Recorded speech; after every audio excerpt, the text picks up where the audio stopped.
हा मुद्दा मांडला गेला की राजकारणाकडे तरुणांनी नीटपणे पाहिलं पाहिजे, सजगपणे पाहिलं पाहिजे. किंबहुना आपण असं बघतो आहोत की राजकारणाकडे आपण सजगपणे पाहत नाही, म्हणूनच राजकारण नको त्या लोकांसाठी आरक्षित झालेलं आहे. अशावेळी राजकीय प्रक्रियेमध्ये तरुण मुलामुलींनी उतरणं हे फार महत्त्वाचं आहे आणि प्रत्येकाला आपला मुद्दा, भूमिका मांडता आली पाहिजे. एक लक्षात घ्या, संजय राऊत भूमिका मांडतात आणि त्याची किंमत काय चुकवतात हेही आपण बघत असतो. पण ही किंमत चुकवून सुद्धा आपल्याला आपला मुद्दा मांडता आला पाहिजे. मी नेहमी सांगत असतो, 25 नोव्हेंबर 1949 रोजी डॉक्टर बाबासाहेब आंबेडकरांनी संविधान सभेमध्ये एक भाषण केलं. ते भाषण फार गाजलं. त्या भाषणामध्ये बाबासाहेब असं म्हणाले, तुम्ही एखादा मुद्दा मांडलात आणि तुमचा मुद्दा मला पटला नाही तर तुमचा मुद्दा खोडून काढण्यासाठी मी माझी बुद्धी पणाला लावेन, पण मला मान्य नसणारा मुद्दा सुद्धा तुम्हाला मांडता यावा यासाठी जीवाची बाजी लावेन. प्रत्येकाला आपला मुद्दा मांडता आला पाहिजे, हे जास्त महत्त्वाचं आहे. आणि म्हणून मला असं वाटतं की संजय राऊत इथे असणं, सुषमा अंधारेंनी त्यांची मुलाखत घेणं आणि मी सोबत असणं हे अनेक अर्थांनी महत्त्वाचं आहे. सध्याचा काळ फार कठीण आहे. आम्ही जेव्हा लहान होतो तेव्हा आम्हाला इतिहासाच्या पुस्तकामध्ये थोरांची ओळख नावाचं पुस्तक होतं. संजय राऊत सरांनाही पुस्तक असेल, थोरांची ओळख. आता थोरांची ओळख नावाचं पुस्तक नाही आहे, पण TV सुरू केला की चोरांची ओळख होते.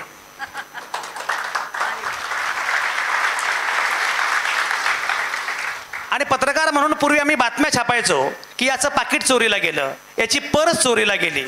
आता आम्हाला बातम्या द्याव्या लागतात की यांचा पक्ष चोरीला गेला. अशा सगळ्या कालखंडामध्ये पक्ष चोरीला जात आहेत. अशा सगळ्या कालखंडामध्ये मला असं वाटतं की ही मुलाखत होणं फार महत्त्वाचं आहे. आणि सगळ्यात महत्त्वाचं म्हणजे ही मुलाखत मी मगाशी म्हटल्याप्रमाणे केवळ पक्षीय किंवा त्या अर्थानं रोजचे आरोप प्रत्यारोप यापेक्षा वेगळी यासाठी असणार आहे, कारण तरुण मुलामुलींना समजलं पाहिजे की राजकारण हे माझंही क्षेत्र आहे.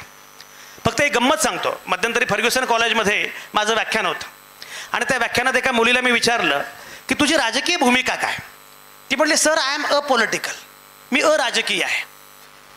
तिला म्हटलं तुला बॉयफ्रेंड आहे का. बघा लगेच सगळ्या मुलींना किती छान वाटलं. आणि फर्ग्युसनमधल्या मुली थेटपणे उत्तर देतात. त्यामुळे त्या फर्ग्युसनमधल्या मुलीनं मला सांगितलं की हो मला बॉयफ्रेंड आहे.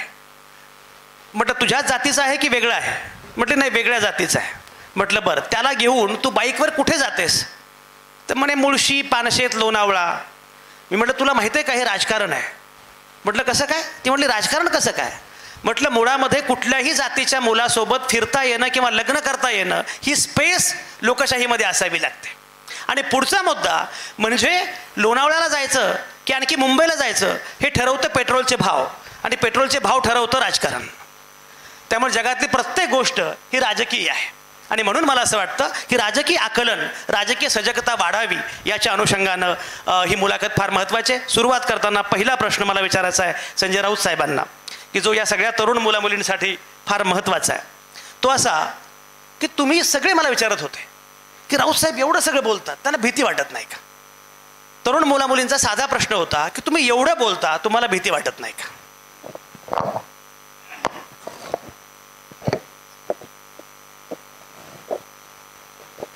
संजयजी, आपण माझी ओळख करून देताना जे सांगितलं की सुषमा अंधारे आणि माझी मुलाखत ही पक्षीय होऊ नये म्हणून तुम्ही आहात. मी जरी शिवसेनेचा असलो तरी व्यासपीठावर अशा प्रकारचा कधीच पक्षीय नसतो.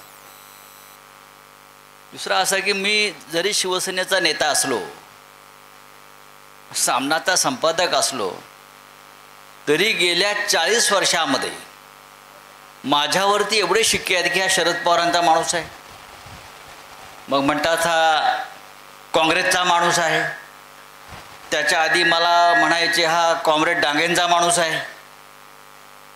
त्याच्यामुळे मी नक्की कोणत्या पक्षाचा. पण मी नेहमी सांगतो मी शिवसेनेचाच आहे. मी बाळासाहेब ठाकरेंबरोबर माझ्या आयुष्यातली उमेदीची सगळी वर्ष घालून, आणि आज मी जो काय आहे तो फक्त बाळासाहेब ठाकरे शिवसेना या 4 अक्षरामुळे आहे. आता ज्या माणसाने बाळासाहेब ठाकरेंबरोबर अख्खं आयुष्य काढलं त्याला भीती कशी वाटेल.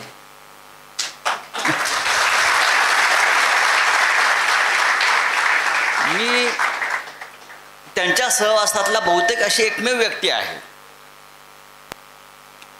त्यांनी मला वयाच्या 28व्या वर्षी सामनाचं संपादक केलं होतं. बरं का, 28व्या वर्षी सामनासारख्या एका राजकीय वृत्तपत्रात. आणि तोपर्यंत मला अग्रलेख कसा लिहितात हे माहीत नव्हतं किंवा बातमी काय असते माहीत नव्हतं. पण त्यांनी मला केला. तेव्हाही मला भीती वाटली नाही. बाळासाहेबांनी सांगितलं आहे ना, मग आपल्याला केलं पाहिजे. ठीक आहे, आम्ही पत्रकार होतो, आम्ही जर्नलिझममध्ये होतो, पण सामनासारखं वृत्तपत्र आहे, बाळासाहेब ठाकरेंबरोबर आपल्याला रोज आता काम करायचं आहे. भीती ही, आता आमचे अनेक लोक आहेत. आता भीती कशी असते, मी सकाळपासून काहीतरी फोन करत होतो. एक आमच्या काही लोकांना आज ईडीने बोलवलं आहे. मी त्याला सांगतोय अजिबात घाबरू नकोस, बिंदास आतमध्ये जा. मी पण अनेकदा जाऊन आलो आहे. मी नुसता जाऊन आलो नाही, मी तुरुंगात पण जाऊन आलो आहे. पण शेवटी तुमचं काळीज जे आहे हे कशा प्रकारे काम करतं त्याच्यावर तुमची भीती अवलंबून आहे. मला कधी भीती वाटली नाही. मी माझ्या या 40 वर्षाच्या कारकिर्दीमध्ये फक्त पत्रकारिताच केली असं नाही, राजकारणामध्ये ज्या ज्या भयंकर गोष्टी करायच्या असतात त्या सगळ्या केलेल्या आहेत. पण इथे आपण नैतिकतेच्या गोष्टी करतो आहोत. ही तरुण मुलं आहेत, त्यांना आपण राजकीय प्रशिक्षण देतो आहोत. प्रत्येकानं, आमची पिढी वेगळी होती. आम्ही ज्या वातावरणात वाढलो, आम्ही चळवळीतून आलो आहे. आमच्यासाठी शिवसेना हा राजकीय पक्ष नाही किंवा सत्ता प्राप्त करण्याचं साधन आमच्यासाठी नव्हतं. आमच्यासाठी शिवसेना ही बाळासाहेब ठाकरेंनी मराठी माणसाला न्याय हक्क मिळवून देण्यासाठी, मुंबईत मराठी माणूस म्हणून जगण्यासाठी ती चळवळ म्हणून आम्ही त्यात पडलो आणि मग आम्ही त्या प्रवाहामध्ये इथपर्यंत आलो. आणि त्यासाठी ज्या ज्या गोष्टी आम्हाला कराव्या लागल्या बाळासाहेबांबरोबर त्या आम्ही सगळ्या केलेल्या आहेत. आता ते कदाचित त्या गोष्टीची गरज पडणार नाही, पण तुम्ही आंदोलनामध्ये असता, चळवळीमध्ये असता, तेव्हा तुम्हाला या गोष्टी कराव्या लागतात. आणि तेव्हा तुम्हाला भीती ही बाजूला खुंटीला टांगून ठेवावी लागते. माझ्याबरोबरचे माझे अनेक सहकारी गोळीबारात मेलेले आहेत. 69 हुतात्मे जे झाले शिवसेनेचे, किंवा आम्ही बेळगावला गेलो होतो, मी अयोध्येमध्ये अनेकदा गेलेलो आहे. त्या आंदोलनामध्ये आम्ही डोळ्याने बघितलेलं आहे, रक्तपात बघितलेला आहे, हिंसाचार पाहिलेला आहे, माणसं मरताना पाहिलेली आहेत. भीती कसली असते? माणूस काय करतो, आपला विरोधक एक तर तुरुंगात टाकतो किंवा गोळी मारतो. या दोन्हीची आपण तयारी ठेवली पाहिजे. ज्या प्रकारचं आपण काम करतोय राजकारणात, ज्या संघटनेचं काम करतोय, ही तयारी असेल तर तुम्ही आता सध्याच्या राजकारणात, पूर्वी नव्हतं, 75 वर्षापूर्वी जे आपण जो सांगताय त्या 75 वर्षात असं नसेल, पण गेल्या 5-10 वर्षामध्ये आहे. ही तुमची तयारी मानसिक असायला पाहिजे. सर, युवा संसद आहे आणि युवा संसदेत अनेक युवक आहेत. तुम्ही युवक असताना बाळासाहेबांशी जोडले गेलात आणि युवक असताना जसं तुम्ही म्हणालात की 28व्या वर्षी आपण सामनाचे संपादक झालात. जसं संजय आवटे म्हणाले की एकाच पक्षाचे 2 लोक आहेत. मी संजय आवटेंना पण आणि सभागृहाला पण हे आठवण करून दिली पाहिजे की आत्ता मी मंचावर येताना माझी ओळख जी करून दिली ती गणराज्य संघाच्या अध्यक्षा अशी करून दिली. आणि मी गणराज्य संघाची आधी अध्यक्षा म्हणून या मंचावर आले होते आणि गेली 5-7 वर्ष या संस्थेच्या ॲडव्हायझरी पॅनलवर काम करते. सो संस्थेचा भाग म्हणून ही मुलाखत घेत आहे. आणि मी जे प्रश्न आत्ता विचारणार आहे हे प्रश्न काही पत्रकारांचे प्रश्न आहेत जे माझ्यापर्यंत पोचलेले आहेत. काही प्रश्न हे विद्यार्थ्यांचे आहेत जे माझ्यापर्यंत आलेले आहेत. काही प्रश्न सामान्य नागरिकांचे आहेत. त्यामुळे खात्री बाळगा की ही मुलाखत अजिबातच वन वे मॅच निघणार नाही. वन वे मॅच काढणे हा देवेंद्रजी आणि मोदीजींचा अत्यंत स्तुत्य उपक्रम आहे आणि आम्ही त्याचे भागीदार होऊ इच्छित नाही. आम्ही फेर लढाई खेळणारे आहोत. सो अतिशय फेर मुलाखत होईल. हा प्रश्न असा होता सर की युवा संसद आहे, आपण युवक म्हणून जोडले गेलात. युवक म्हणून आपली सुरुवातीची कारकीर्द आणि बाळासाहेबांनी आपल्यावर दाखवलेला विश्वास याच्याशी निगडीत कारण ही सगळी स्ट्रगलर आणि नवीन सुरुवात करणारी मुलं आहेत. आम्हाला आवडेल एखादी आठवण आपल्याकडून ऐकायला. मुळात तुम्ही ज्या नेत्याबरोबर काम करता किंवा तुम्ही जो नेता निवडता आणि तुम्ही जेव्हा त्या नेत्याच्या जवळ असता तेव्हा त्या नेत्याचा विश्वास तुमच्यावरती असावा लागतो आणि तो विश्वास तुम्ही मिळवावा लागतो. सुदैवाने आम्ही तो मिळवला. तुम्हाला बाळासाहेब ठाकरेंच्या कामाची पद्धत कदाचित माहीत नसेल, पण बाळासाहेब ठाकरे जसे बाहेर तुम्ही चित्र पाहता तसे ते प्रत्यक्षात नव्हते. बाळासाहेब ठाकरे खूप प्रामाणिक मनाचे, सरळ, पोटात एक अशा प्रकारचं त्यांचं नव्हतं. त्यांना नाही बोललेलं आवडत नसायचं. म्हणजे एखादी गोष्ट त्यांनी सांगितली, तुम्ही ज्याला आदेश म्हणता की बाळासाहेबांचा आदेश नाही, बाळासाहेब सांगायचे. जेव्हा ते बाळासाहेब एखादी गोष्ट आम्हाला उत्स्फूर्तपणे सांगायचे की आपल्याला एक करून घ्यायचं आहे, तेव्हा आम्ही कारणं सांगत नाही. त्यांना कधीच सांगितली नाहीत कारणं. कोणतंही कारण त्यांना माझ्यासारख्या माणसानं सांगितलं नाही. आमचे जे काही वरिष्ठ सहकारी मनोहर जोशी असतील, आमचे दत्ताजी साळवी होते, वामनराव माडिक होते, नंतर माझ्याबरोबरचे लोक, त्यांना कधीही कारणं सांगितलेली आवडत नव्हती. मी सांगितलं म्हणजे विचारपूर्वक सांगितलेलं आहे आणि तुम्ही हे यशस्वी करून आलं पाहिजे. बरं, त्यांचं असंही नव्हतं जे आपल्या इतिहासामध्ये वेडा त्या दौडले वीर मराठे सात. नाही, तुम्ही परत यायलाच पाहिजे कामगिरी फत्ते करून सुखरूप. हे बाळासाहेब ठाकरे होते आणि त्यांच्याबरोबर बाळासाहेब ठाकरेंसारखा नेता होणार नाही. नेते खूप आहेत महाराष्ट्रात, आजही आहेत, त्याआधी होते, पण बाळासाहेब ठाकरे एकच. सर, आत्ताचं एकूण राजकारण बघता आणि युवा पिढीचा, जसं मगाशी सांगितलं गेलं की राजकारण म्हणजे वाईट आहे, राजकारण म्हणजे सगळंच खराब आहे, या सगळ्या नवीन युवा पिढीला हे राजकारण, सशक्त युवा पिढीला सशक्त राजकारण उभं करता येईल का? कारण या मंचाचा हेतूच हा आहे की सशक्त राजकारणी तयार झाले पाहिजे, सशक्तपणे संसद चालली पाहिजे. मग आत्ता जी आव्हानं आहेत, म्हणजे ज्याने 8 पक्ष फिरून आलाय असाच माणूस पक्षांतर बंदी समितीचा अध्यक्ष होतो. तर अशा सगळ्या एकूण काळामध्ये, अशा सगळ्या एकूण परिस्थितीमध्ये आपल्याला असं वाटतं का की ही युवा पिढी या आव्हानांना पेलू शकेल? आणि पेलण्यासाठी आपण यांना काय सांगाल? तुमच्या प्रश्नाचा रूप मला समजला. त्याच्यावर मी सकाळी आज माझं भाष्य केलेलं, हेच बोललो मी. म्हणजे अत्यंत भ्रष्ट पोलीस अधिकाऱ्याला लाचलुचपत प्रतिबंधक कायद्याचा प्रमुख करण्यासारखं आहे. अँटी करप्शन ब्युरो म्हणजे जो सगळ्यात भ्रष्ट अधिकारी पोलीस खात्यामध्ये आहे त्याला अँटी करप्शन ब्युरोचा प्रमुख करणं, अशा प्रकारच्या नेमणूक आहेत. नैतिकता अजिबात राहिली नाही हा याचा अर्थ आहे. मग युवकांनी राजकारणात, आणि हम करे सो कायदा, आम्ही करू, आम्हाला कोण विचारणार? पूर्वी अशा प्रकारे प्रश्न विचारले जात होते आणि ते ऐकणारे राज्यकर्ते होते. तुम्ही अटलजीने ऐकलेलं आहे, अडवाणी साहेब ऐकत होते, आम्ही पाहिलं हे सगळं. VP सिंग ऐकत होते, राजीव गांधी विरोधकांचं ऐकत होते. काँग्रेस पक्षामध्ये तर परंपराच होती ती की आपल्या विरोधी सूर आहे तो आपण स्वीकारला पाहिजे.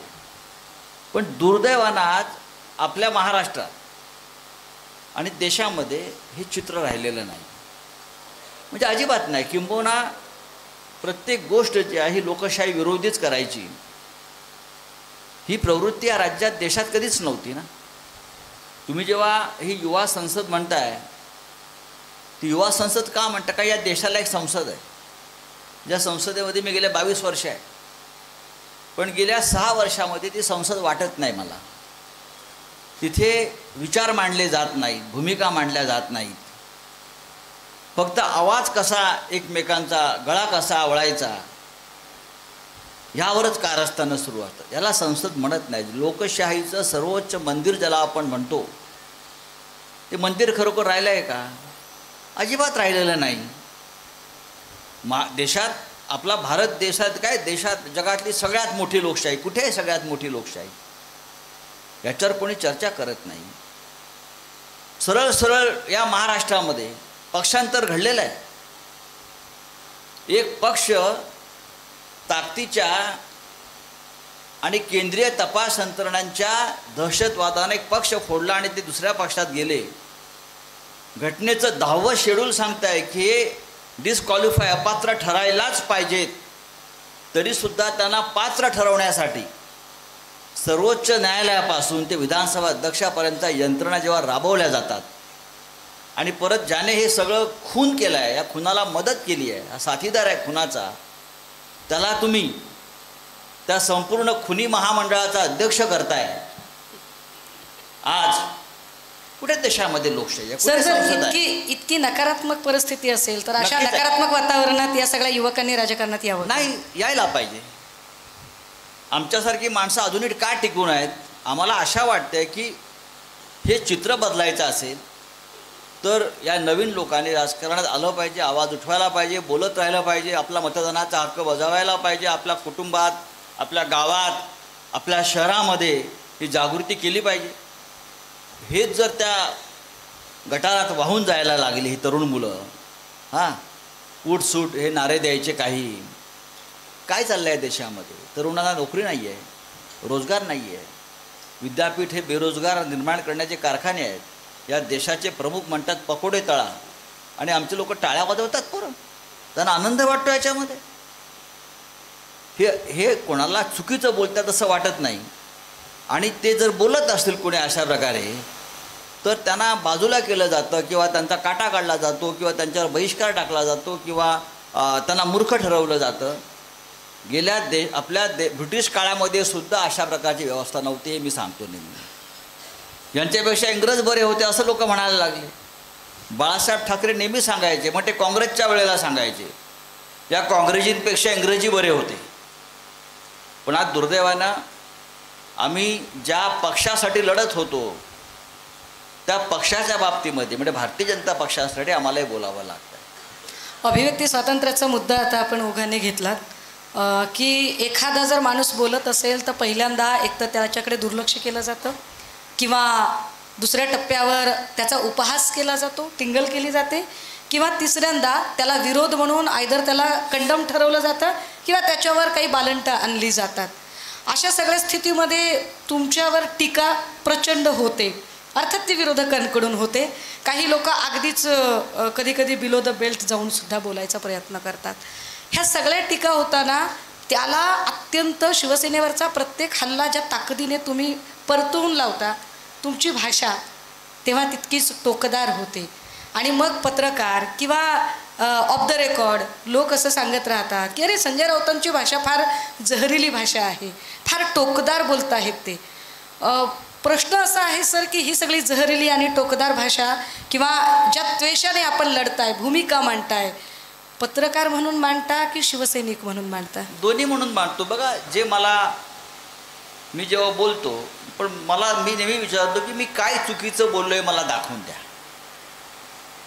माझ्या भाषेमध्ये तुम्हाला काय आक्षेपार्ह वाटतंय सांगा रे. मी आता बोलतोय, मी जे आता तुमच्याशी चर्चा करतोय, म्हणजे आपण एकदा प्रश्न विचारला पत्रकारांनी आणि आपण थुंकलात.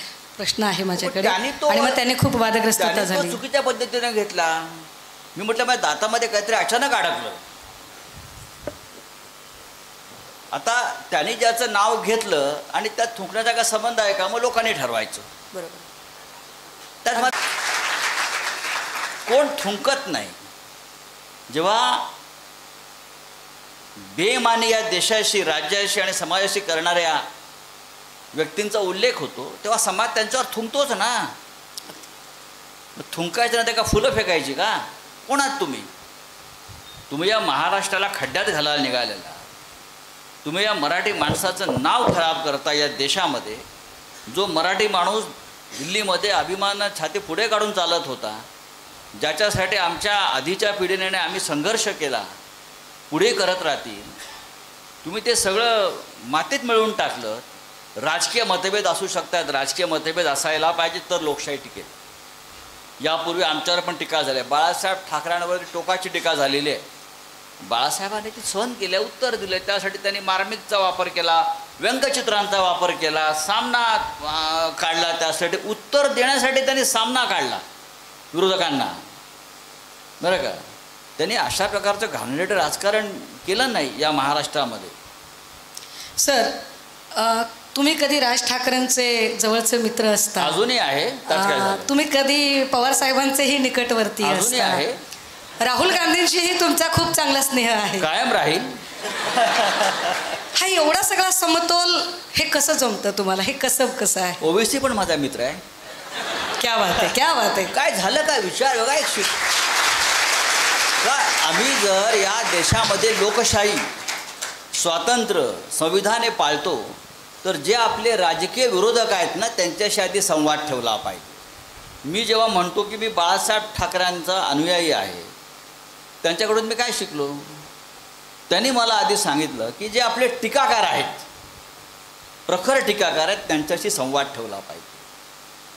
बाळासाहेब ठाकरेंची एक सवय होती, ते सगळे वृत्तपत्र वाचायचे. तेव्हा हे इलेक्ट्रॉनिक मीडिया जो आपण आज आहे तो नव्हता. आम्ही त्यांच्याकडे असायचो, बसायचो, त्यांना वाचून दाखवणं अनेक गोष्टी आम्ही करायचो. तरी सगळ्यात आधी बाळासाहेब काय वाचायचे? सगळ्यात आधी बाळासाहेब त्यांच्यावर टीका असलेला अग्रलेख वाचायचे.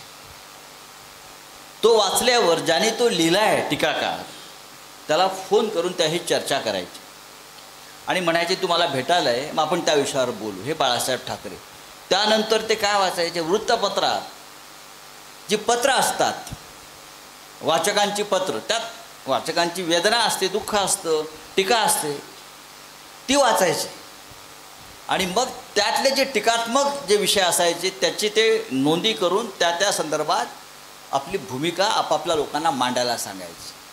टीकाकारांशी चर्चा आपण बोललं पाहिजे. शरद पवार आणि बाळासाहेब ठाकरे यांच्यातला वाद संवाद सगळ्यांना माहिती आहे, तो असायलाच पाहिजे, आताही असेल. आपण ओवेसींचेही मित्र आहात असं म्हणालात. असं आहे की अनेक मुद्द्यांवर जेव्हा ते बोलतात तेव्हा ते त्याच्यामध्ये अनेक लॉजिक असतात. अगदीच. तो बॅरिस्टर आहे, तो कायदा शिकलेला आहे आणि जो याने या देशाचं संविधान वाचून काही मुद्दे मांडले आहेत, ठीक आहे, ते मला पटत नसतील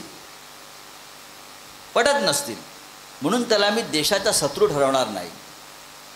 सर, याला जोडूनच मग मला असं विचारायचं आहे, अर्थात काही हे कॉमन पीपलकडून आलेले प्रश्न आहेत की वंचित बहुजन आघाडीचे बाळासाहेब आंबेडकर हे मागच्या बैठकीला नव्हते आणि पुढच्या बैठकीला आहे असं आपल्याकडूनही पब्लिक डोमेनच्या व्हिडिओजमध्ये मी आपले स्टेटमेंट ऐकले. वंचित बहुजन आघाडीबद्दलची शिवसेनेची भूमिका काय आहे आणि पुढची वाटचाल कशी असणार आहे? वंचित बहुजन आघाडी चर्चेला नाही हे काय मी मान्य करत नाही. प्रकाश आंबेडकर हे अनेक वर्ष राजकारणामध्ये आहेत. त्यांनी त्यांचा पक्ष स्थापन केलेला, एक आघाडी स्थापन केली आहे. 2019 साली त्यांना लोकसभेसाठी खूप चांगलं मतदान झालं, चांगले उमेदवार त्यांनी दिले होते. आणि त्यानंतर असं वाटलं की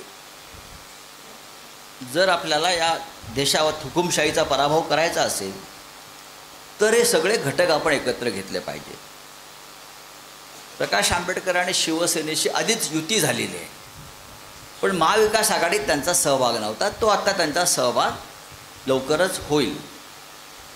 आणि मला असं वाटतं की प्रकाश आंबेडकर हे ज्या पद्धतीनं महाराष्ट्रामध्ये अनेक भागात जाऊन भूमिका मांडत आहेत, ती भूमिका आणि आमची भूमिका सारखी आहे की या देशामध्ये जी एकाधिकारशाही आहे, संविधानाची जी मोडतोड सुरू आहे, जी दहशतवाद सुरू आहे, तो खतम केला पाहिजे, हे प्रकाश आंबेडकरांचं म्हणणं आहे.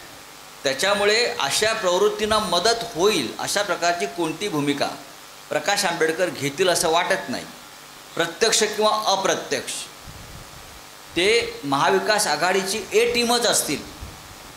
त्यावेळेला त्यांच्यावर ते म्हणतात ते कोणाची बी टीम वगैरे आहे ते मला मान्य नाही. प्रकाश आंबेडकरांशी आमची अनेकदा चर्चा झालेली आहे, सविस्तर चर्चा झालेली आहे. उद्या महत्त्वाची बैठक आहे आमची आणि त्या बैठकीला आम्ही त्यांना अगदी अधिकृतपणे सन्मानानं निमंत्रित केलेलं आहे. सर, राज्यातल्या काही मुद्द्यांवर थोडंसं येऊया. मराठा आंदोलकाचा प्रश्न आहे आणि प्रश्न असा आहे की मनोज जरांगे यांचं मराठा आरक्षणाचं आंदोलन सुरू होतं. आंदोलन सोडवण्यासाठी एकनाथ शिंदे मुख्यमंत्री महोदय तिकडे पोहोचले. मात्र यातली जी संदिग्धता आहे ती संदिग्धता अजूनही संपली नाही की ओबीसीच्या आरक्षणाला हात लागणार नाही म्हणजे नेमकं काय होईल. मराठा समुदायाला आरक्षण आम्ही देतोय याची फक्त अधिसूचना आहे, तो अध्यादेश नाही. आणि या सगळ्यांमध्ये मनोज जरांगे पुन्हा एकदा आंदोलनासाठी सक्रिय झालेत अशी ही चर्चा ऐकायला मिळते. या सगळ्या पार्श्वभूमीवर काय मराठा आंदोलकांचा एकूण एकनाथ शिंदे साहेबांकडून दिशाभूल होते राज्य सरकारकडून? एकनाथ शिंदे हे राज्याचे मुख्यमंत्री या क्षणी आहेत, पण मी त्यांना महाराष्ट्राचा नेता मानायला कधीच तयार नाही. ते नेते नाही आहेत महाराष्ट्राचे की त्यांचं ऐकावं. हल्ली चित्र असं या राज्याचं, आम्ही असं मानतो की ते घटनाबाह्य पद्धतीनं त्या पदावर बसलेले आहेत. जरी ते कोणते राहुल नार्वेकर त्यांनी काही निर्णय दिला असला तरी माझं स्पष्ट मत आहे, या महाराष्ट्राच्या जनतेचं मत आहे की ते त्या पदावर अत्यंत बेकायदेशीरपणे विराजमान आहेत आणि ते स्वतःला नेता सिद्ध करण्यासाठी काय निर्णय घेतील कधी हे मला सांगता येत नाही. मुळात त्यांच्यात ती क्षमता नाही आहे हे सगळं घडवण्याची.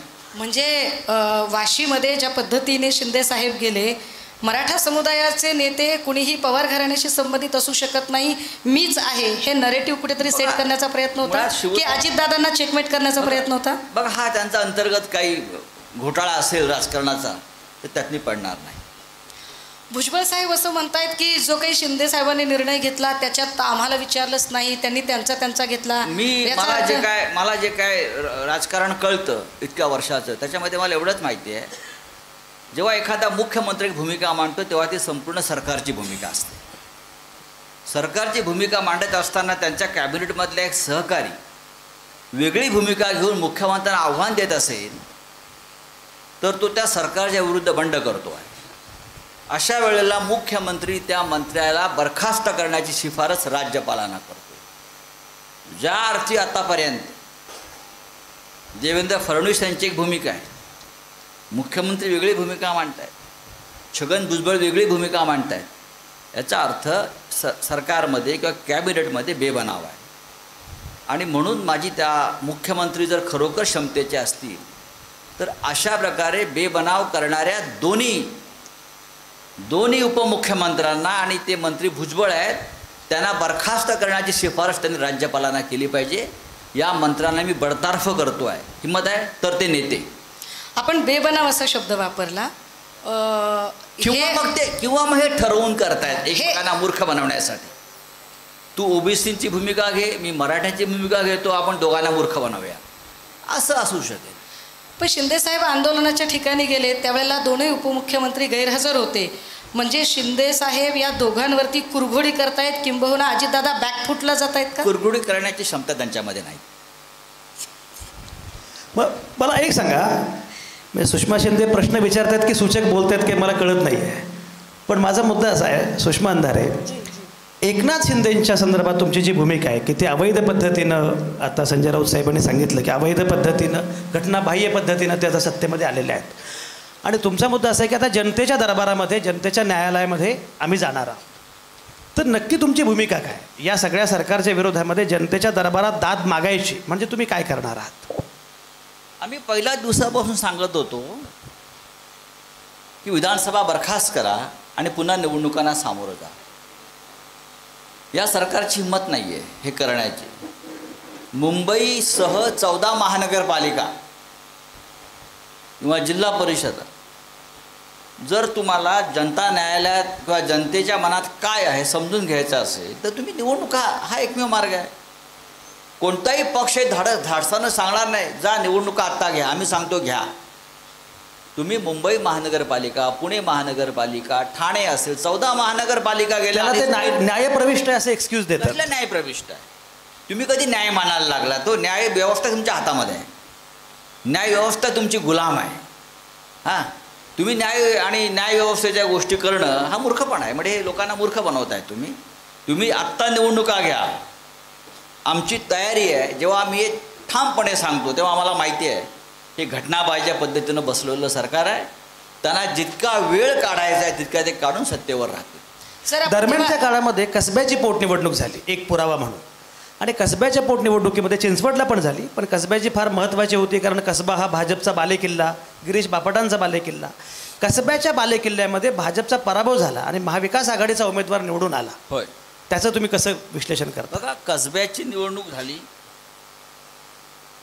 महाविकास आघाडीचा उमेदवार आम्ही जिंकला, ही ज्याला तुम्ही एक एक एक एक चाचणी परीक्षा लिटमस ते, त्यानंतर त्यांची गिरीश बापट यांच्या निधनानंतर लोकसभेची पोटनिवडणूक घ्यायची हिंमत झाली नाही. आम्ही वारंवार सांगतो ना, गिरीश बापट यांना जाऊन वर्ष होऊन गेलं जास्तच.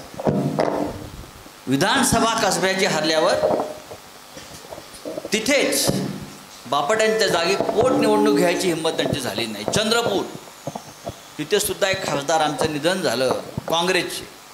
आमचं म्हणणं आहे पोटनिवडणूक घ्या. पोटनिवडणूक घेतली नाही. महाराष्ट्रामध्ये कोणत्याही प्रकारची निवडणूक घेण्याची हिंमत जे सरकार दाखवत नाही ते सरकार घटना पाहिजेच. तुम्ही कोणत्या पद्धतीनं राज्य करताय, या पद्धतीनं राज्य करणार असाल तर तुम्हाला खाली खेचावंच लागेल. त्यांना कुठलीच निवडणूक घ्यायची नाही आणि तरीही त्यांना कुठलीच निवडणूक घ्यायची नाही आणि तरीही लोकसभा निवडणुकीमध्ये मात्र 400 पार हा आत्मविश्वास कसा आहे? ज्या दिवशी या देशातली जनता रस्त्यावर उतरून EVM जाळेल, बरं का, जगात कुठेच EVM नाही आहे. हा EVMचा आत्मविश्वास, हा मशीनचा आत्मविश्वास आहे. भाजपा जिंकत नाही, मशीन जिंकते, हे आता याच्यावरती माझी खात्री पटलेली आहे. मी स्वतः EVMचा समर्थक कधी काळी होतो की नाही, आपण विज्ञानाकडे तंत्रज्ञानाकडे जायला हवं, हे मी सांगायचो.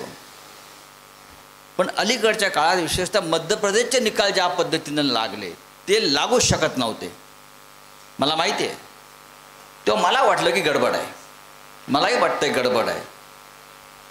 EVM जर नसेल तर भारतीय जनता पक्ष ग्रामपंचायत पण जिंकणार नाही, हे माझं आता पक्क खातं. विरोधकांचं म्हणणं असं आहे की EVM जर आहे तर तेलंगणात पण निकाल लागला. EVM जर आहे तर महानगरपालिका निवडणूक घेण्याची भीती का वाटते? विरोधकांचं किंवा भाजपच्या लोकांचं म्हणणं असं असतं की जेव्हा विरोधक हरतात तेव्हा EVM आणि जेव्हा जिंकतात तेव्हा काय? मग EVM मध्ये घोटाळा आहे हा किडा टाकणारे भाजपवालेच आहेत ना.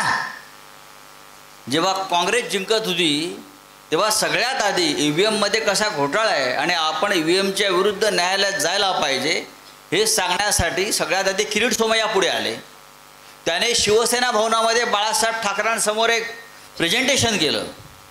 त्यानंतर डॉक्टर सुब्रमण्यम स्वामी कोर्टात गेले आणि देशभरामध्ये EVM घोटाळ्यासंदर्भात लोकांना जागरूक करण्याचं काम तेव्हा भारतीय जनता पक्ष करत होता. हा भारतीय जनता पक्ष. याच्यात एक तांत्रिक मुद्दा असा आहे सर की EVMवर शंका काँग्रेसही घेतं, आम आदमी पार्टीही घेते, आपणही आता घेत आहात.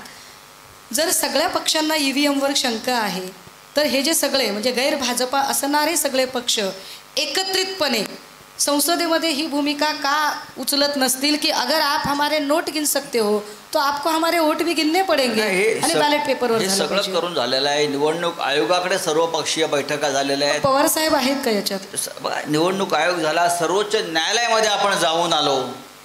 पण या सगळ्या घटनात्मक संस्था एक दोन व्यक्तींच्या गुलाम म्हणून काम करणार असतील तर तुम्हाला कसा न्याय मिळेल? आज या देशाची जी लोकशाही आहे ही लोकशाही लोकांची राहिली नसून त्या लोकशाहीला गुजरातचे एक दोन व्यापारी हे त्या लोकशाहीचे मालक झालेले आहेत. अशा वेळेला तुम्ही कसा काय न्यायाची अपेक्षा करता? अजिबात नाही होणार ते. त्याच्यामुळे लोकांचा उठाव आज बांगलादेशसारख्या देशामध्ये सुद्धा शेवटचा देश होता बांगलादेश, जिथे EVM होतं. अर्थात त्या EVM भारतातूनच जात होत्या, इथेच बनवून जात होत्या कॉन्ट्रॅक्ट. त्यांनी सुद्धा विरोधी पक्षानं आंदोलन सुरू केल्यावर निवडणुका बॅलेट पेपरवरती केल्या. तुम्हाला माहिती आहे का, मध्य प्रदेशमध्ये ज्या निवडणुकांचे निकाल लागले तेव्हा सुरुवातीला सर्व मतदारसंघातले पोस्टल बॅलेट मोजले जातात आणि पोस्टल बॅलेट म्हणजे पोस्टल मतदान हे कागदावरती असतं. जवळजवळ 199 मतदारसंघामध्ये काँग्रेस पक्ष आघाडीवर होता. मी मानतो तो ट्रेंड आहे. तो ट्रेंड जो बॅलेट पेपरवरती आला आणि ते मतदान हे देशभरातून होत असतं. शासकीय कर्मचारी असतील, सैनिक असतील, बाहेर गेलेले इतर काही लोक असतील, त्यांचं मतदान आहे आणि ते मोठ्या प्रमाणात असतं. मध्य प्रदेशमधल्या 199 ठिकाणी जवळजवळ काँग्रेस पक्ष त्या ट्रेंडनुसार आघाडीवर होता. पण जेव्हा इलेक्ट्रॉनिक म्हणजे EVMचं मतदान झालं तेव्हा तो ट्रेंड कसा बदलू शकतो? ट्रेंड हा ट्रेंड असतो. याच्यावरून मला पूर्ण खात्री पटते की दया कुछ तो गडबड है. मुलाखत अतिशय रंगतदार होतीये, पण मला थोडंसं जरा उत्तरार्ध आणि समारोपाकडे सरकावंसं वाटतंय आणि महत्त्वाचे 2-3 प्रश्न त्यातले विचारायचे आहेत. त्यातला एक प्रश्न जो सगळ्या पत्रकारांच्या मनातला प्रश्न आहे की सर, आपण रोज बोलता आणि रोज नवीन बोलता. आपण जे काही सकाळी बोलता त्याने अख्ख्या दिवसभराचा या सगळ्या पत्रकारांचा अजेंडा सेट होतो. ही रोज पत्रकार परिषद घेण्याची ही अभिनव कल्पना आपल्या मनात कशी काय आली आणि हा रोज नवा अजेंडा जेव्हा आपण सेट करता तेव्हा नेमकी काय डोक्यात काय कल्पना असते सर? एक मी वारंवार याचा खुलासा केला, मी कधीच पत्रकार परिषद घेत नाही. तुम्ही जो सकाळचा उल्लेख करता हा अजेंडा मी सेट करत नाही, पत्रकार सेट करतात. मी जेव्हा सकाळी खाली उतरतो तेव्हा ते माझ्यासमोर असतात. पण तुम्ही जे बोलता त्यावर माझ्या आयुष्यामध्ये कधी कुठल्या पत्रकाराला फोन केलेला नाही की आज मला बोलायचं आहे. नाही, पूर्वी पत्रकारांना मंत्रालय किंवा असं बीट असायचं, आता पत्रकारांना संजय राऊत हे बीट आहे. हो, हे शिवसेनेचं यश आहे. क्या बात आहे, क्या बात आहे. हे शिवसेनेचं यश आहे की शिवसेनेतल्या एका नेत्याचं बीट बनवलं जातं आणि त्याच्याकडे सकाळी पत्रकारांची ड्युटी लावली जाते. इतकंच नव्हे तर माझी गाडी कुठे गेली ते माझ्या मागे यांच्या 5-10 गाड्या फिरत असतात. हे कुठे जात आहेत, हे काय करतायत, हे कोणाशी बोलतायत, हे मी असं म्हणतो ही शिवसेनेची ताकद आहे की शिवसेना काय बोलते आहे, शिवसेना काय सांगते आहे, शिवसेना काय विचार करते आहे, हे लोकांपर्यंत त्यांना पोचवायचं आहे. पण मी कधीही स्वतःहून पत्रकार परिषद हा प्रकार जो आहे हा केलेला नाही. ते येतात, ज्या दिवशी ते यायचे बंद होतील मी नाही बोलणार. मला काय हौस आहे? नाही, मी लिहितो. माझा अग्रलेखसुद्धा बातमी होते रोज. सर, अनेक पक्षांमध्ये अनेक प्रवक्ते असतात. आपण मुख्य प्रवक्ते आहात शिवसेनेचे आणि जे वेगवेगळ्या पक्षाचे प्रवक्ते आणि नेते असतात, काही नॅशनल पॉलिटिक्समध्ये त्याच्या संबंधाने भाष्य करतात, तर काही जण स्टेट पॉलिटिक्सच्या संदर्भाने भाष्य करतात. आपण नॅशनल आणि स्टेट दोन्हीवरती तितक्याच ताकदीने अभ्यासपूर्ण भाष्य करता, हे ठीक आहे. पण प्रश्न असा आहे की सध्या राष्ट्रीय राजकारणाच्या अजेंड्यामध्ये प्रभू श्रीराम अजेंड्यावर आणणे आणि राज्याच्या राजकारणामध्ये मराठा ओबीसी वाद जाणीवपूर्वक लावून देणे, याच्या मागची नेमकी कार्यप्रेरणा भाजपाची काय असेल, काय वाटतंय आपल्याला? भाजपची कार्यप्रेरणा मी मानत नाही. कार्यप्रेरणा हा शब्द जो होता हा आम्ही ज्या भाजपबरोबर काम केलेलं आहे, आम्ही सगळ्यांनी बाळासाहेबांच्या वेळेला, अटलजी असतील, अडवाणी असतील, मुरली मनोहर जोशी, महाराष्ट्रात गोपीनाथराव मुंडे असतील, प्रमोद महाजन होते, या सगळ्यांबरोबर काम करताना कार्यप्रेरणा हा शब्द मी मान्य करतो. आता कारस्थान प्रेरणा आहे, कपट प्रेरणा आहे, त्याला तुम्ही कार्य हा शब्द वापरू नका. हा खूप पवित्र शब्द आहे कार्य. आज मला ते दिसत नाही. आज पावलोपावली या राजकारणामध्ये महाराष्ट्राच्या कपट आणि कारस्थान हे कधीच नव्हतं. आम्ही खूप वर्ष राजकारण जवळून पाहिलेलं आहे, केलेलं आहे बरं का. बाळासाहेबांसारखा निष्कपट राजकारण या देशाच्या राजकारणात नव्हतं. निष्कपट म्हणतो मी त्यांना, निरागस. बरं, इतरसुद्धा अनेक राजकारणी आम्ही जवळून बघितले. अगदी वसंतराव नायकांपासून, आम्ही लहान होतो पण बाळासाहेबांबरोबर प्रत्येक ठिकाणी जायची आम्हाला संधी मिळाली. बॅरिस्टर अंतुले असतील, वसंतदादा पाटील असतील, विलासराव देशमुख असतील, राजकारण हे काम मर्यादेपर्यंत केलं. पण 24 तास राजकारणाच्या नावाखाली कारस्थान आणि कपट हे गेल्या 5-10 वर्षामध्ये जे दिसतं आहे, ही आपली राजकीय संस्कृती अजिबात नाही, ना देशाची ना आपल्या राज्याची. सुषमा अंधारेंनी मगाशी राम मंदिराचा उल्लेख केला. राम मंदिराच्या उद्घाटनाला उद्धव ठाकरे गेले नाहीत आणि उलटपक्षी काळाराम मंदिरामध्ये त्यांनी पूजा वगैरे त्या दिवशी केली. तर राम मंदिराचं उद्घाटन टाळणं आणि काळारामाकडे जाऊन पूजा करणं याच्यामध्ये काय औचित्य, काय लॉजिक? त्याच्यावर खुलासा आम्ही केलेला आहे. राम मंदिर लढ्यामध्ये सगळ्यांइतकं शिवसेनेचेही योगदान आहे. आरोपपत्र जर आपण वाचलं त्या संदर्भात, त्यातलं मी एक आरोपी आहे. CBIच्या विशेष न्यायालयासमोर मी किमान 8 ते 9 वेळा हजर राहिलो साक्ष देण्यासाठी. आम्ही तिथे होतो, आम्ही बऱ्याच गोष्टी केल्या, पण आम्ही त्याचं अवडंबर नाही माजवलं. बाळासाहेब ठाकरेंनी मुंबईतून जी रसद पाठवली, जी कुमक पाठवली पुढल्या गोष्टी घडवण्यासाठी, त्या रेकॉर्डवर आहेत. बाळासाहेब ठाकरेंना आरोपी म्हणून लखनौला जावं लागलं. जे प्रमुख आरोपी होते लालकृष्ण अडवाणी, मुरली मनोहर जोशी, अशोक सिंगल आणि बाळासाहेब ठाकरे, बरोबर. तरीसुद्धा इकडली पोरं म्हणतात भाजपची, तुमचं योगदान काय? आम्ही नुसते फलाटावर गेलो आणि परत नाही आलो. आम्ही तिथे पोचलो, आमचे खासदार होते सगळे, त्यांना अटका झाला. सतीश प्रधान आमचे आहेत, ते अगदी टोकापर्यंत गेलेले आम्ही पाहिलेले. मला तिथे खडसे वारंवार दिसायचे, एकनाथ खडसे. मी सांगतो ना, काय सांगताय तुम्ही? अशा वेळेला हा कार्यक्रम एका पक्षाचा जर 16 होत असेल तर तिथे आम्ही का हजर राहावं? आम्ही जाऊ ना. त्या तंबूमध्ये राम असताना आम्ही वारंवार गेलो आहे. सगळ्यात जास्त मी गेलो आहे तिथे, आधीही गेलो आहे, नंतरही गेलो आहे आणि यापुढे आम्ही जाऊ. आम्ही असं ठरवलं की ज्या कार्यासाठी शिवसेनेनं इतकं मोठं योगदान दिलेलं आहे, ते मंदिर उभं राहत आहे, आपण तिथे नाही आहोत. पण योगायोग बघा, बाळासाहेब ठाकरेंचं योगदान नाकारलं भारतीय जनता पक्षानं. पण प्रभू श्रीरामानं तारीख कोणती निश्चित केली तर 22 जानेवारी म्हणजे बाळासाहेब ठाकरेंच्या वाढदिवसाच्या पूर्वसंध्येला. आम्ही बाळासाहेबांचा वाढदिवस हा नेहमी 1 दिवस आधी साजरा करतो, अनेकदा 22 आणि 23 2 दिवस. म्हणजे प्रभू श्रीरामानं सुद्धा काय बुद्धी दिली आणि काय मुहूर्त काढला तर 22 तारीख बाळासाहेबांचा वाढदिवस 23ला आहे.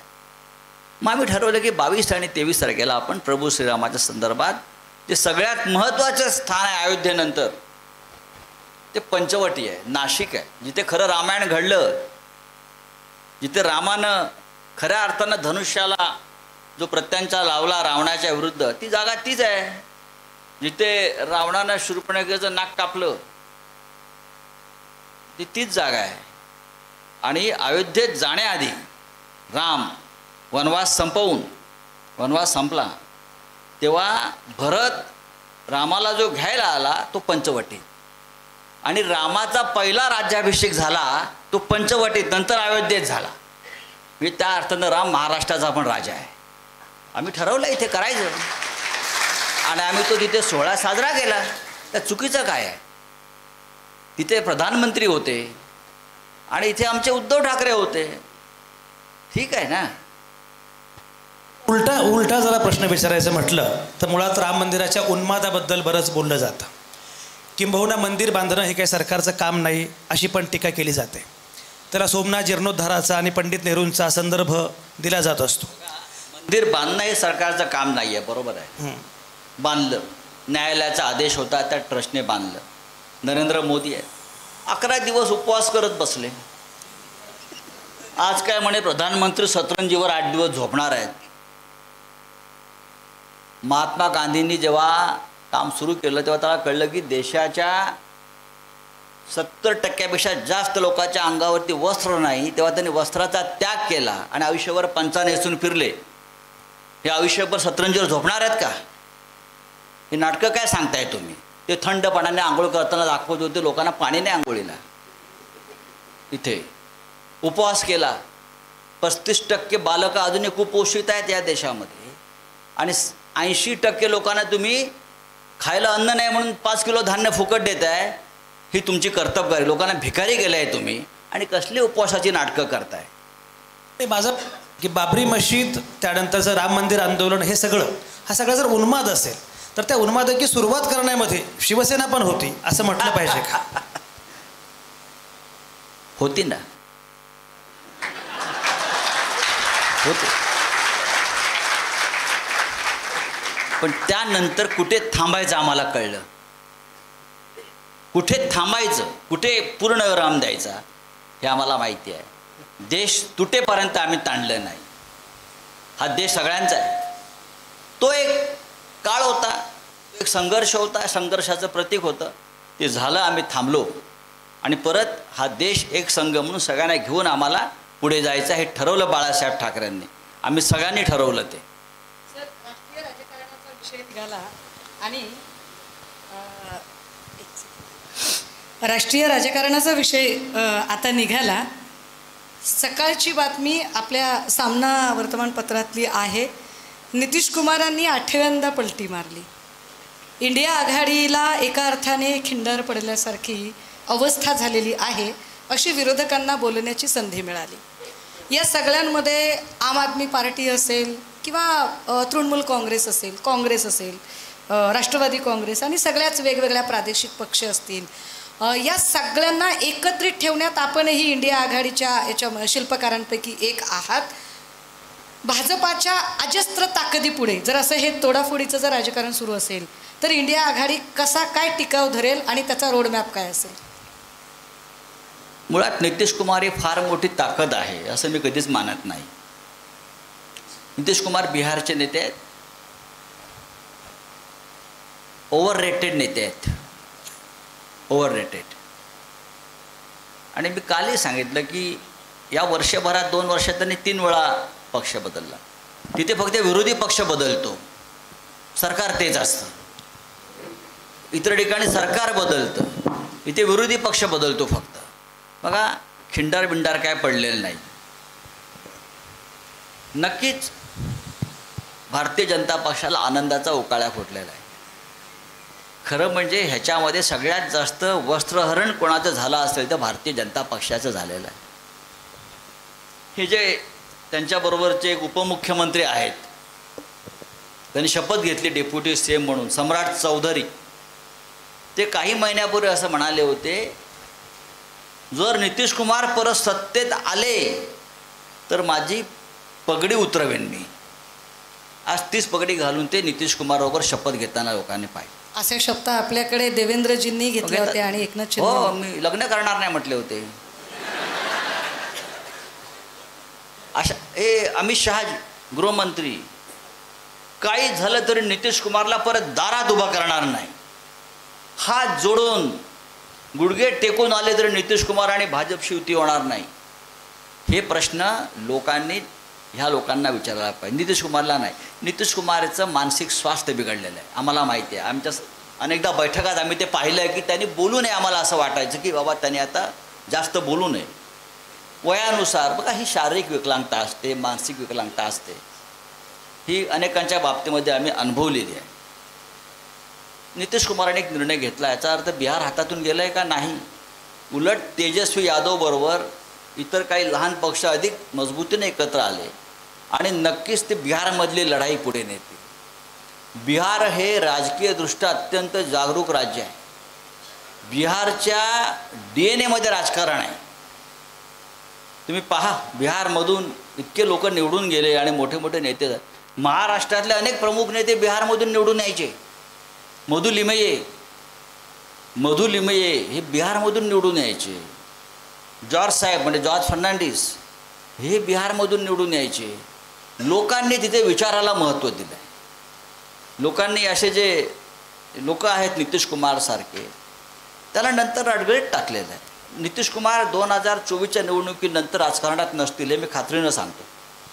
गैरभाजपाई सगळे पक्ष एकत्रित येत आहेत, मात्र इंडिया आघाडीमध्ये ईशान्येकडील विशेषतः ज्या नॉर्थ ईस्ट पार्टीज आहेत, रिजनल पार्टीज, त्यांचं अजूनही म्हणाव्या तशा त्या जोडल्या गेल्या नाहीत. काय एक कारण असेल असं वाटतं? मला असं वाटत नाही. नॉर्थ ईस्टमध्ये हे जे लहान राज्य आहेत, मग 9 राज्य आहेत साधारण, ते आसामसह, ज्याला आपण 7 सिस्टर्स म्हणतो, पण ते आता 9 राज्य झालेली आहेत वेगळ्या वेगळ्या पद्धतीनं. त्यांची लोकसभेची ताकद कमी आहे. एखाद्या राज्यामध्ये एकच खासदार आहे तर कुठे 2 आहेत, मणिपूरला 2 आहेत तर सिक्कीमला 1 असेल. तरीही आसाम वगैरे पकडून तो आकडा 30च्या आसपास साधारण जातो. त्यांचे स्वतंत्र काही प्रश्न आहेत आणि त्यांच्या रिजनल पार्टीज ज्या असतात त्या दिल्लीत येणाऱ्या सत्ताधारी पक्षाशी कायम संधान बांधून आपलं राजकारण करतात, कारण त्यांची ती गरज आहे. निधी असतो, पैसे असतात, लॉ अँड ऑर्डरचा विषय आहे. ज्याची सत्ता येईल त्याच्याबरोबर ते लहान लहान पक्ष उभे राहतात. ते काँग्रेसबरोबर सुद्धा होते कधी काळी, ते VP सिंग बरोबर सुद्धा आम्ही असताना पाहिलेलं आहे. आणि भविष्यात असं वाटलं की इंडिया येते आहे सत्तेवरती तर ते इंडियाबरोबर असतील. आसाम म्हणजे नॉर्थ ईस्ट नाही, किंवा आसामचा सध्याचा जो सगळ्यात भ्रष्ट मुख्यमंत्री आहे तो काय नॉर्थ ईस्टचं प्रतिनिधित्व करत नाही, लक्षात घ्या.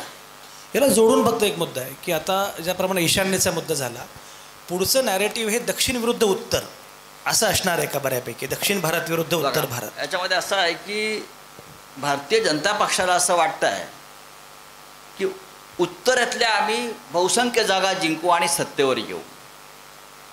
त्यांना असं वाटते उत्तर प्रदेश, राजस्थान, मध्य प्रदेश ही राज्य आम्ही पूर्णपणे ताब्यात घेऊ. ठीक आहे, त्यांनी पूर्णपणे ती राज्य ताब्यात घ्यावी. पण हा देश आहे ना 140 कोटी लोकसंख्येचा, 36 राज्य आहेत लहान मोठे. पश्चिम बंगालचं काय करणार? कर्नाटक कोणत्या दिशेने चाललं आहे? केरळ कोणत्या दिशेने चाललं आहे? महाराष्ट्राची दिशा काय आहे हे कधी आपण तपासून पाहिलं आहे का? बिहारमध्ये सुद्धा भारतीय जनता पक्षाला आणि नितीश कुमारला या वेळेला यश मिळताना कठीण आहे. आणि ज्या पद्धतीचं अलायन्स उत्तर प्रदेशमध्ये अखिलेश यादव आणि काँग्रेसने आत्ता केलं आहे अत्यंत समजदारीने, त्याच्यामध्ये काँग्रेसच्याही जागा वाढतील आणि अखिलेशच्याही जागा वाढतील हे याची मला पूर्ण खात्री आहे. तेलंगणा आता आलं आहे, हरियाणामध्ये भारतीय जनता पक्षाचा पराभव होतो आहे, दिल्लीमध्ये 7 जागा आहेत. मी सांगतो पंजाबमध्ये काही होऊ द्या पण भारतीय जनता पक्ष जिंकणार नाही तिथे. तिथे आप जिंकेल किंवा काँग्रेस जिंकेल. आणि दिल्लीमध्ये आप आणि काँग्रेसचा अलायन्स होत आहे. 4-3 किंवा 5-2 जे काय व्हायचं आहे दिल्लीमध्ये या 2 पक्षाचं 100% युती होते आणि हे एकत्र निवडणुका लढत आहेत.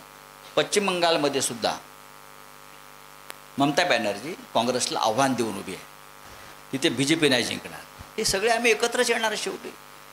आज भारतीय जनता पक्ष 220वर थांबला आहे. आत्ता निवडणुका घ्या, 220च्या पुढे भारतीय जनता पक्ष या क्षणी नाही आहे, ते 400 पार.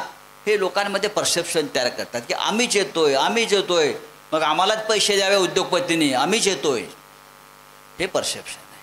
भाजपा मोदी की गॅरंटीचं परसेप्शन तयार करते की मोदी की गॅरंटी? भाजपा जेव्हा असं परसेप्शन तयार करते त्यावेळेला शिवसेनेचं परसेप्शन काय असणार आहे? शिवसेनेचा महाराष्ट्रातला 2024च्या निवडणुकीचा रोडमॅप कसा असणार आहे? आणि जर ते मराठा OBC वाद लावत असतील, कुठेतरी मीरा भाईंदर माळशिरस इथे दंगली होत असतील, अशा सगळ्या पार्श्वभूमीवर शिवसेना महाराष्ट्रातल्या निवडणुकीचा अजेंडा म्हणून किंवा जाहीरनामा म्हणून कोणते मुद्दे घेऊन पुढे जाईल? कारण हे युवकच आपले मतदारसुद्धा असणार आहेत. आमचा अजेंडा राहुल नार्वेकरने सेट केला आहे. अजून काय पाहिजे? या महाराष्ट्रात ज्या प्रकारची बेईमानी झालेली आहे ही बेईमानी गावागावात घराघरात पोचली आहे. मग शरद पवारांच्या बाबतीत असेल, उद्धव ठाकरेंच्या बाबतीत असेल. एक सांगतो तुम्हाला मी, लोकांनी फार हा विषय गांभीर्याने घेतलेला आहे. तुम्ही कोणत्याही गावात जाऊन विचारा, ज्याने आयुष्यात कधी शिवसेनेला मत दिलं नसेल तोही सांगतोय हे बरोबर घडलेलं नाही आहे. बघा, रोटी, कपडा, मकान, एज्युकेशन, आरोग्य हे विषय आहेतच. त्यावर प्रत्येकालाच काम करायचं आहे आणि आम्ही करूच. पण हा संपूर्ण प्रकार गेल्या 1.5 वर्षात जो या राज्यात घडला त्यापेक्षा परसेप्शन वेगळं कुठलं असू शकत नाही. ही निवडणूक आम्ही सगळे ह्यात परसेप्शनवरती जिंकणार, लोकसभासुद्धा आणि विधानसभासुद्धा. समारोप करताना खरं म्हणजे आता समारोपाचा विचारला पाहिजे प्रश्न. तुम्ही वारंवार बाळासाहेब ठाकरेंचा उल्लेख खूप वेळा आपल्या या मुलाखतीमध्ये केला. एकूण शिवसेना कशी पद्धत केली त्याचा उल्लेख केला. स्थित्यंतर शिवसेनेची तुम्ही बरीच बघितली. एक मला सांगा की अनेक वेळा शिवसेना संपेल असं म्हटलं गेलं. म्हणजे जेव्हा राज ठाकरे उभे राहिले, मनसे स्थापन झाली, तेव्हा शिवसेना संपली असं म्हटलं गेलं. बाळासाहेब ठाकरे गेल्यानंतर शिवसेना संपली असं म्हटलं गेलं. 2014च्या लोकसभा निवडणुकीमध्ये मोदींचा झंझावात होता, तरीही विधानसभा निवडणुकीमध्ये उद्धव ठाकरे वेगळे उभे राहिले, तेव्हा शिवसेना संपेल असं म्हटलं गेलं. 2019मध्ये जेव्हा शिवसेनेनं काँग्रेसबरोबर अलायन्स केली तेव्हा शिवसेना संपली असं म्हटलं गेलं. आता शिवसेना पक्ष फुटला, उभी फूट झाली, झाडी, डोंगर, हाटील असं सगळा प्रकार झाला, त्यानंतर शिवसेना संपली असं म्हटलं गेलं. तरी शिवसेना अद्यापही अभेद्य आहे असं तुम्ही कायम सांगत असता. ही काय शिवसेना आहे? ही काय ताकद आहे? इन्कमिंग चालूच आहे. इन्कमिंग आउटगोईंग ह्याच्यावर शिवसेनेचं अस्तित्वच नाही आहे. शिवसेनेची जी मुळं आहेत ना, हे जे झाडं पानं डोंगरवाले जे आहे ही पानगळ आहे. कोणतरी हलवतं तेवढं पडून जातं. मुळं आहेत, फांद्या आहेत. इतके वर्ष आम्ही बाळासाहेब ठाकरेंनी हा पक्ष काय उगाच उभा केला आहे? बाळासाहेब ठाकरेंनी हा पक्ष काय इलेक्शन कमिशनला विचारून उभा केला काय? बाळासाहेब ठाकरेंनी हा पक्ष काय मोदीला विचारून उभा केला? इलेक्शन कमिशनला विचारलं नाही म्हणून पंचायत झाली ना परवा. नाही विचारू द्या. जो आहे तो पक्ष आम्ही पुढे घेऊन गेलोय ना. हे लोक इतके ऐकतायत, त्यांचा अंतरात्मा काय सांगतोय पहा. कोणाची शिवसेना खरी आहे, कोण मुळाचा प्रश्नच उद्भवत नाही आहे. चोर आणि लफंग यांना या राज्यात जर प्रतिष्ठा मिळणार असेल तर आमच्यासारख्या लोकांनी घरी बसायला पाहिजे. पण आम्ही घरी नाही बसलो. आम्हाला माहिती आहे लोक आमच्या पाठीशी आहे. बाळासाहेब ठाकरेंवरती जी श्रद्धा लोकांची आज इतक्या वर्षानंतर आहे ना, हा एक चमत्कार आहे. राजकारणात अनेक मोठे मोठे नेते आले, अंतर्धान पावले, गेले, त्यांच्यावर पक्ष नाही उभे राहिले. आजही आम्ही बाळासाहेब ठाकरेंच्या भूमिका, बाळासाहेब ठाकरे हे घेऊन पुढे जातोय. उद्धव ठाकरे आम्ही घेऊन पुढे जातोय. जिथे ठाकरे तिकडे शिवसेना आहे. हा साधा प्रश्न आहे. जे पण व्यक्तिगत करिश्माशिवाय शिवसेनेकडे काही विचार, आयडियोलॉजी काय आहे?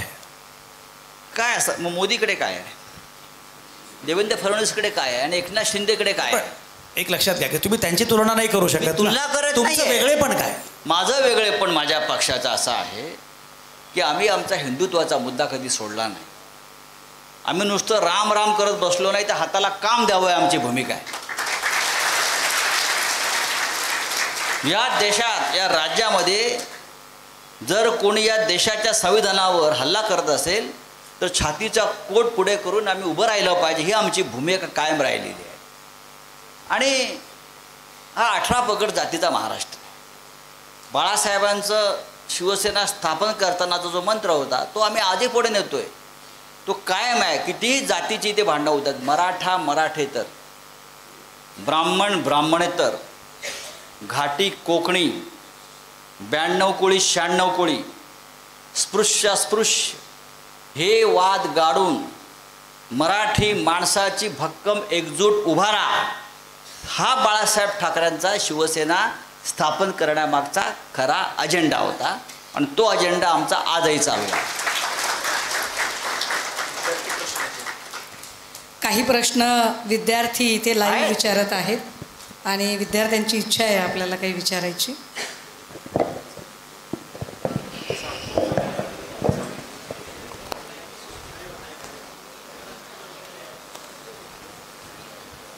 कुठे आहे?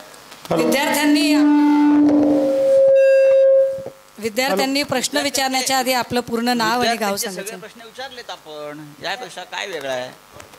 बरं घ्या. ऐन वेळेला सुचले असतील काही. हॅलो, नमस्ते. मी गणेश दत्तात्रय दसपडकर, तालुका राजगड, जिल्हा पुणे. माझा प्रश्न आदरणीय संजयजी राऊत साहेब आपणास आहे. सध्याच्या राजकारणात पक्षनिष्ठा खूपच ढासळली आहे असे वाटत नाही का? पक्षनिष्ठा ढासळली आहे असे वाटते. पक्षनिष्ठा ढासळली, आता हे तुम्ही रोज पाहताय. बिहारमध्ये काल आपण पाहिलं आहे, महाराष्ट्रात आपण पाहिलं आहे. पक्षनिष्ठा ढासळली असली, पक्षनिष्ठा, तरी आजही निष्ठेला महत्त्व आहे. लक्षात घ्या. या राज्यामध्ये आजही निष्ठा महत्त्वाची आहे. आणि ही निष्ठा जी आहे, हा विचार जो आहे हा घेऊन जाणारे आजही जे लोक असतात ते पुढे जातात आणि असंख्य लोक त्या प्रवाहात सामील होतात. पक्षनिष्ठा आणि वैचारिक निष्ठ्यात फरक आहे. शिवसेना हा पक्ष कायम निष्ठेच्या पायावर उभा राहिला. आमच्याकडे काय आत्ताच लोक सोडून गेले का? बाळासाहेब ठाकरे असताना लोक सोडून गेले. मोठे मोठे राज ठाकरे गेले, नारायण राणे गेले, भुजबळ गेले, त्याच्या आधी गेले. पण त्याच निष्ठेच्या ताकदीवरती पक्ष उभा आहे. इतरसुद्धा पक्ष, काँग्रेस पक्ष संपला का? नाही ना. काँग्रेस पक्षाविषयी आजही मोदीला भीती वाटते ना. कारण आजही निष्ठावंत असंख्य लाखो कार्यकर्ते त्या पक्षाच्या प्रवाहात सामील आहेत. त्याच्यामुळे पक्षनिष्ठा आणि निष्ठ्यात फरक आहे. मी श्वेता फडतरे, तालुका इंदापूर, जिल्हा पुणे. माझा प्रश्न संजय राऊत सर यांच्यासाठी आहे. लोकशाहीचा चौथा स्तंभ खरोखरच निर्भीडपणे काम करतोय का? लोकशाहीचा चौथा स्तंभ हा निर्भीडपणे काम करण्याचं सध्या फक्त नाटक करतोय. पण मोदी समोर आला की हा स्तंभ असा वागतो. म्हणजे जसं अडवाणी साहेबांचं एक फार सुंदर वाक्य आहे आणीबाणीमध्ये. इंदिरा गांधींनी असं म्हणतात की वृत्तपत्रांवरती बंधनं लादली, सेन्सॉरशिप लादली. त्यात फार तथ्य नव्हतं. आमच्या मार्मिकलाही टाळं लावलं होतं त्यावेळेला. मार्मिक बाळासाहेब ठाकरेंचं आम्ही त्या काँग्रेसला पाठिंबा दिला होता. विनोबा भावे काँग्रेसचे इतके मोठे थोर नेते आहे, त्यांच्यावर पण धाडी पडल्या आणि त्यांच्याकडून निघणारे वर्ध्यातून मुखपत्र त्यांच्या आश्रमाचे तेही बंद केलं होतं. तर आपला जो प्रश्न आहे चौथ्या स्तंभाचा, की काय म्हटले ते, लोकशाहीचा चौथा स्तंभ जो आहे तो भूमिका नीटपणे पार पाडत हा निर्भीडपणे. शेवटी अडवाणी असं म्हणाले तेव्हा की इंदिरा गांधींनी फक्त थोडं वाकायला सांगितलं, आपण लोटांगणं घातलीत. वृत्तपत्रांच्या बाबतीत तेव्हा त्यांचं ते स्टेटमेंट आहे आणीबाणीमध्ये. इंदिराजींनी आपल्याला वृत्तपत्रांना किंवा चौथ्या स्तंभाला थोडं वाकायला सांगितलं, पण आपण थेट लोटांगण घातलं. आताही साधारण मी असं म्हणतो की त्याच पद्धतीचं आहे. त्यातूनही अशी अनेक वृत्तपत्र आहेत, अशा अनेक लेखण्या आहेत या ठामपणे खंबीरपणे लढतायत, लिहितायत, बोलतायत, काम करतायत.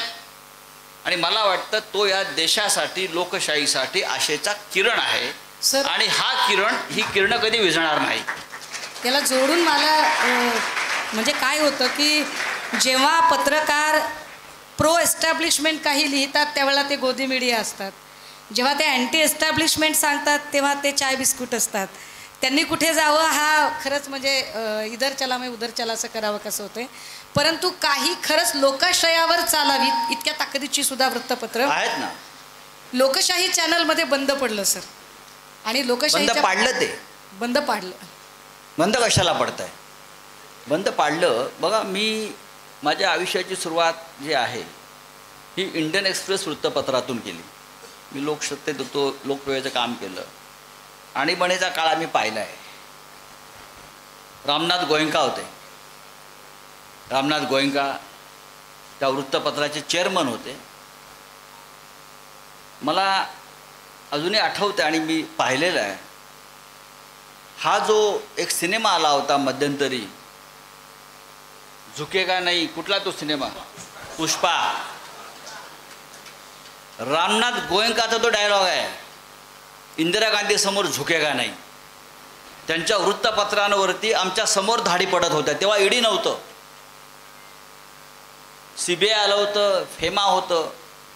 एकाच वेळेला एक्सप्रेस टॉवरवर 200 धाडी पडल्या. रामनाथ गोयंका म्हणाले, या वृत्तपत्राची चावी मी समुद्रात फेकेन बाजूच्या, पण मी झुकणार नाही. होते ना काही लोक असे, अनेक लोक या देशामध्ये ज्याने वृत्तपत्राच्या स्वातंत्र्यासाठी त्या वेळच्या राज्यकर्त्याविरुद्ध संघर्ष केलेला आम्ही पाहिलेला आहे. मग अशा वेळी जेव्हा लोकशाहीसारखं एखाद्या वृत्तपत्र अडचणीत येतं, एखादं चॅनल अडचणीत येतं जे खूप ठासून भूमिका मांडणारं आहे, त्यावेळेला वेगवेगळ्या पक्षाच्या नेत्यांनी विशेषतः त्या चॅनलसाठी, चॅनल म्हणून नाही तर लोकाभिमुख आहे म्हणून काही भूमिका घेतली पाहिजे. भूमिका कशाला घ्यायला पाहिजे? आम्ही जेव्हा बाळासाहेब ठाकरे असताना आमच्या लोकांचा काही पत्रकारांवरती हात पडला होता, बरं का. पण तेव्हा देशभरातले पत्रकार आले मुंबईत आणि शिवसेना भवनासमोर धरणं धरून बसले. आज त्यातले अनेक लोक मोठ्या मोठ्या पदांवर आहेत. वृत्तपत्रांवर हल्ला, वृत्तपत्रांवर हल्ला, वृत्तपत्र स्वातंत्र्यावर बाळासाहेब ठाकरेंच्या लोकांनी हल्ला केला. सगळे मोठे या देशातले संपादक, पत्रकार हे शिवसेना भवनासमोर तंबू टाकून दिवसभर बसले होते. मग आता लोकशाही या वृत्तवाहिनीवर ज्या प्रकारचं बंधनं आली, तो वृत्तपत्रावर हल्ला नाही. आम्हाला रोज उठून कोर्टात जावं लागतं प्रत्येक वेळेला. हा वृत्तपत्रावर हल्ला नाही. तेव्हा कुठे गेले हे सगळे लोक? आज ते त्या पदावर आहेत ठिकठिकाणी. पण सत्ताधारी आणि पक्ष हे बघून तुमचा हल्ला ठरतो का वृत्तपत्र स्वातंत्र्यावरचा? नाही ना. लोकशाहीवर ज्या प्रकारची बंधनं घातली गेली, त्यांना ब्लॅकआउट केलं गेलं 1 महिन्यासाठी 1.5 महिन्यासाठी, यामागची कारणं शोधली पाहिजेत. त्यांनी सत्य दाखवायचा प्रयत्न केला असेल आणि म्हणून ही बंधनं असतील तर या देशातल्या मीडियाने उभं राहायला पाहिजे होतं त्यांच्या पाठीशी. Thank you sir. एक अगदी शेवटचा प्रश्न विचारतोच, कारण तो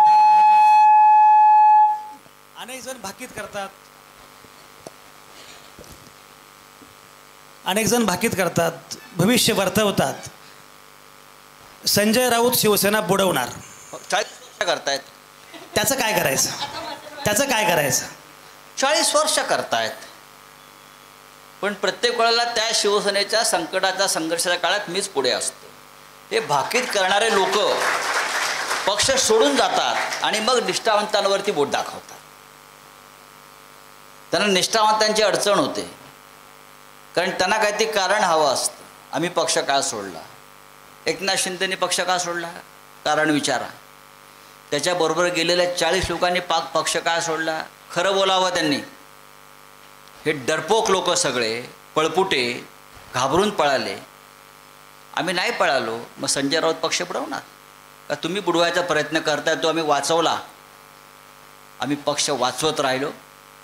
आम्ही त्या वादळात आणि लाटेत आमचे ओंडके बुडाले नाहीत. आम्ही आमची नौका किनाऱ्याला लावायचा प्रयत्न केला. लक्षात घ्या. ही फार चांगली महत्त्वाची मुलाखत होती आणि ॲडव्होकेट शार्दूल जाधवर यांचं खरं कौतुक केलं पाहिजे की त्यांच्या मनामध्ये ही अभिनव कल्पना आली. संजय राऊत यांची मुलाखत सुषमा अंधारेंनी घ्यावी आणि सोबत मी असावं, अशी जी काही मला खात्री आहे की युवा संसदेसाठी आलेले सगळे महाराष्ट्राच्या कानाकोपऱ्यातून जे तरुण आहेत त्यांना खऱ्या अर्थानं राजकीय प्रक्रिया कशी चालते हे पण समजलं असेल. आणि सगळ्यात महत्त्वाचं म्हणजे राजकीय प्रक्रियेचे जे केवळ साक्षीदार नाहीत तर शिल्पकार एका अर्थानं आहेत असे खासदार संजय राऊत आज इथं असणं, त्यांनी बोलणं हे सगळ्याच अर्थाने फार महत्त्वाचं आहे.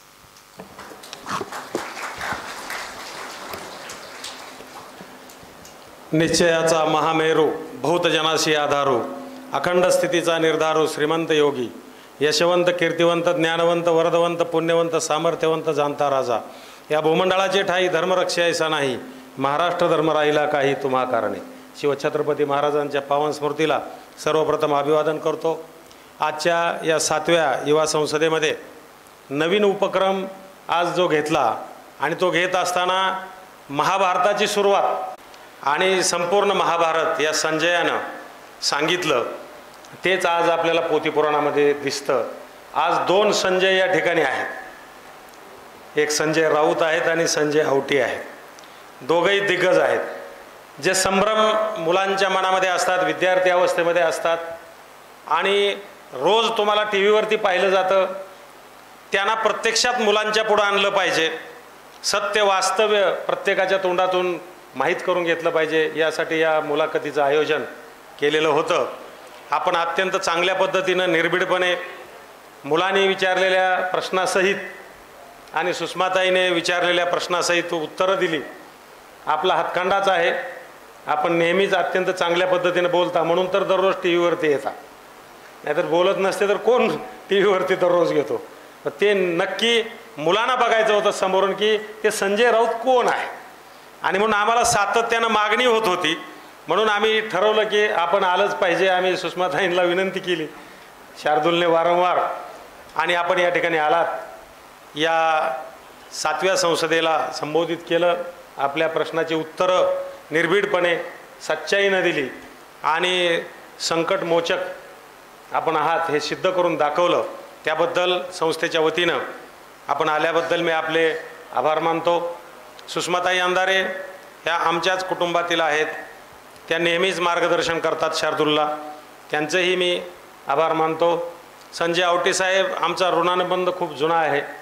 सातत्यानं आपल्याला चांगल्या गोष्टीसाठी ते प्रवृत्त करत असतात आणि त्यांच्या मार्गदर्शनाखाली आपण अशा प्रकारची चांगली कामं या ठिकाणी करत असतो. आपल्या दोघांचेही मी आभार मानतो. शार्दूल जो आहे हा नवनवीन आयडिया राबवण्यामध्ये अत्यंत एक्सपर्ट आहे.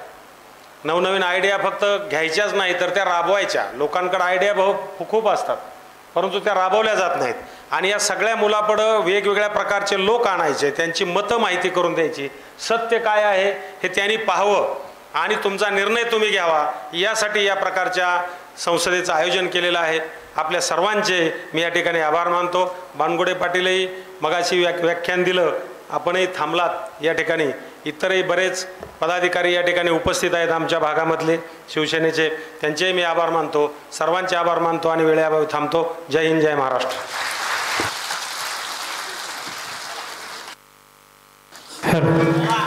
सर्वप्रथम मान्यवर या सभागृहातून बाहेर जातील, त्यानंतर पुढील सूचना आपल्याला मिळतील.